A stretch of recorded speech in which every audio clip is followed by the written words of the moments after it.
Hi friends, welcome to Jo's kitchen. நீங்கள் இன்னும் நம்ம ஜோஸ் கிச்சன் சேனலை சப்ஸ்கிரைப் பண்ணலையா? சட்டுன்னு சப்ஸ்கிரைப் பண்ணிவிட்டு லைக் பட்டனை தட்டி விட்டுட்டு வாங்க, வீடியோக்குள்ளார போகலாம். தினமும் வாழைப்பழம் சாப்பிட்றதுனால நமக்கு கிடைக்கக்கூடிய ஆரோக்கிய நன்மைகள் என்னென்ன அப்படின்னு தான் இந்த வீடியோவில் பார்க்க போகிறோம். ஸோ வீடியோவை ஸ்கிப் பண்ணாமல் பாருங்கள் ஃப்ரெண்ட்ஸ். வாழைப்பழம் அப்படிங்கிறது நம்மளோட உடம்புக்கு நன்மை பயக்கக்கூடிய ஒரு பழம் அப்படின்னு கூட சொல்லலாம். வாழைப்பழம் சுவையாக இருக்கிறது மட்டும் இல்லாமல் நம்ம உடம்புக்கு ரொம்ப ஆரோக்கியமானதும் கூட. தேடி தேடி அலைஞ்சு தங்கம் வாங்குறவங்களுக்கு கையில் இருக்க வைரத்தோட மதிப்பு தெரியாது அப்படின்வாங்க. அது போல தான் இந்த வாழைப்பழமும். வாழைப்பழம் அப்படிங்கிறது எல்லா சீசன்லையும் எளிதாக கிடைக்கக்கூடிய ஒரு பழம் தான். வாழைப்பழம் உடலை ரொம்ப காலத்துக்கு ஆரோக்கியமாக வச்சிருக்கக்கூடியது. நார்ச்சத்து, கால்சியம், இரும்புச்சத்து, விட்டமின் ஏ, இது மாதிரியான ஏராளமான சத்துக்கள் வாழைப்பழத்தில் இருக்கு.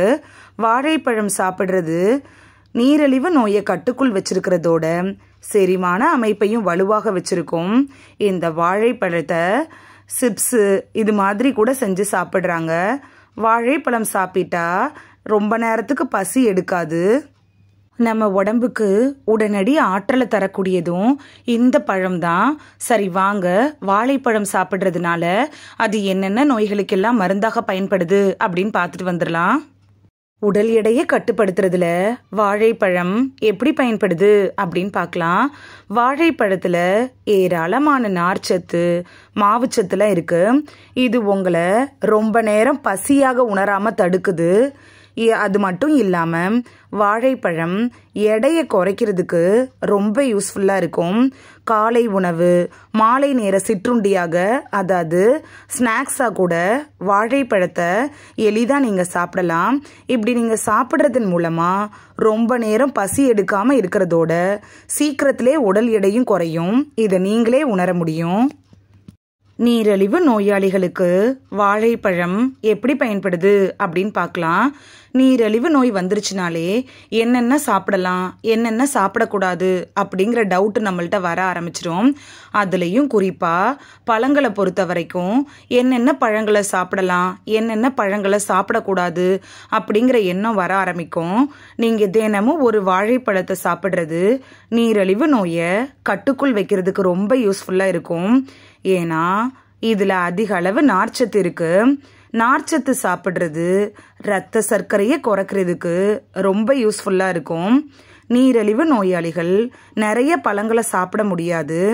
ஆனால் வாழைப்பழத்தை நீங்கள் குறைஞ்ச அளவில் சாப்பிட்றது உங்களோட உடலை ஆரோக்கியமாக வச்சிருக்கிறதுக்கும் நீரிழிவு நோயை கட்டுக்குள் வச்சிருக்கிறதுக்கும் ரொம்ப ஹெல்ப்ஃபுல்லாக இருக்கும்.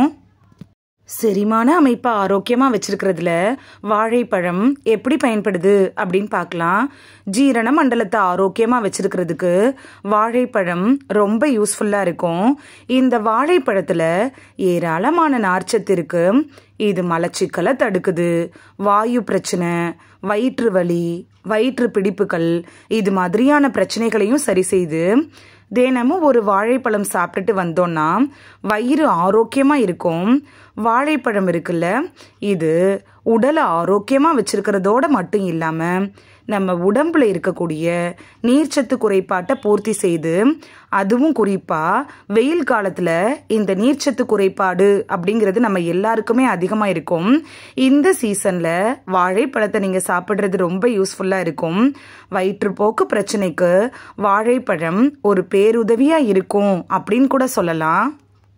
எலும்புகளை வலுப்படுத்துறதுல வாழைப்பழம் எப்படி பயன்படுது அப்படின்னு பார்க்கலாம். தினமும் ஒரு வாழைப்பழம் சாப்பிட்டுட்டு வந்தோம்னா உடல்ல எலும்புகள் வலுவடையும். வாழைப்பழத்தில் ஏராளமான கால்சியம் இருக்கு. இது எலும்புகளை பலப்படுத்துது, பலவீனத்தை நீக்குது. வாழைப்பழத்தில் இருக்கக்கூடிய ப்ரோபயோட்டிக் பாக்டீரியா இருக்குல்ல, இது நம்ம சாப்பிட்ற உணவுல இருந்து கால்சியத்தை அப்படியே உறிஞ்சி எடுத்துக்குது. இதனால நம்ம உடம்பு ரொம்ப காலம் ஆரோக்கியமாக இருக்கும். மன அழுத்தத்தை போக்குறதுல வாழைப்பழம் எப்படி பயன்படுது அப்படின்னு பார்க்கலாம். தினமும் ஒரு வாழைப்பழம் சாப்பிட்றது மன அழுத்த பிரச்சனையை சரி பண்ணும். வாழைப்பழத்தில் டிரிப்டோபன் அப்படிங்கிற ஒரு சத்து இருக்கு.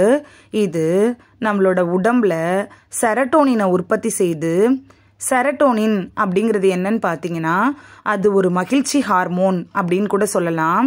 இதன் காரணமாக மகிழ்ச்சியான ஹார்மோன்கள் இருக்குல்ல, அது நம்மளோட உடம்புல வெளியாகி மன அழுத்த பிரச்சனைகளை சரி செய்யும். நீங்கள் டெய்லி ஒரு வாழைப்பழம் சாப்பிட்டுட்டே வந்தீங்கன்னா அது உங்களோட மன அழுத்தத்தை போக்கக்கூடிய ஒரு பெஸ்ட் மெடிசினாக இருக்கும். குறிப்பு: தினமும் ஒரு வாழைப்பழம் சாப்பிட்றது உடம்புக்கு நல்லது தான். ஆனால் ஏதாவது தீவிர நோயால் நீங்கள் பாதிக்கப்பட்டு அதுக்காக நீங்கள் மெடிசன் எடுத்துகிட்டு இருந்தீங்கன்னா உங்கள் டாக்டர்கிட்ட அட்வைஸ் வாங்கிட்டு வாழைப்பழத்தை சாப்பிட்றது நல்லது. இந்த வீடியோவில் தினமும் ஒரு வாழைப்பழம் சாப்பிட்றதுனால நமக்கு கிடைக்கக்கூடிய ஆரோக்கிய நன்மைகள் என்னென்ன அப்படின்னு தான் பார்த்தோம். இந்த வீடியோ உங்களுக்கு ரொம்ப யூஸ்ஃபுல்லாக இருந்திருக்கும் அப்படின்னு நான் நம்புகிறேன். இனி டெய்லி ஒரு வாழைப்பழத்தை மிஸ் பண்ணாமல் வாங்கி சாப்பிடுவீங்க அப்படின்னு நம்புறேன். இந்த வீடியோ உங்களுக்கு பிடிச்சிருந்துச்சுன்னா லைக் பட்டனை தட்டி விடுங்க. சப்ஸ்கிரைப் பண்ற ஃப்ரெண்ட்ஸும் மறக்காம லைக் பட்டனை தட்டி விடுங்க. இந்த வீடியோ உங்க ஃப்ரெண்ட்ஸுக்கு பயன்படணும் அப்படின்னு நினைச்சீங்கன்னா ஷேர் பண்ணி விடுங்க. நிறைய பேர் சப்ஸ்கிரைப் பண்ணாம பாக்குறீங்க ஃப்ரெண்ட்ஸ். நீங்களும் சப்ஸ்கிரைப் பண்ணிட்டு பார்த்தா நமக்கு பவர் கிடைக்கும். நீங்க சப்ஸ்கிரைப் பண்ணிட்டு பாக்குறது இது மாதிரியான வீடியோக்கள் தொடர்ந்து போடுறதுக்கு எங்களை மோட்டிவேட் செய்யற விதமா அமையும் ஃப்ரெண்ட்ஸ். சப்ஸ்கிரைப் பண்றதோட மட்டும் இல்லாம பக்கத்தில் இருக்க பெல் ஐக்கானை கிளிக் பண்ணி ஆளுங்கிற ஆப்ஷனை கிளிக் பண்ணி வச்சிட்டிங்கன்னா நாங்கள் வீடியோ போட்ட உடனே நோட்டிஃபிகேஷன் உங்கள் செல்ஃபோனை வந்தடையும். நாளைக்கு வேறொரு ஆரோக்கியமான பதிவில் சந்திக்கலாம். Thank you, by.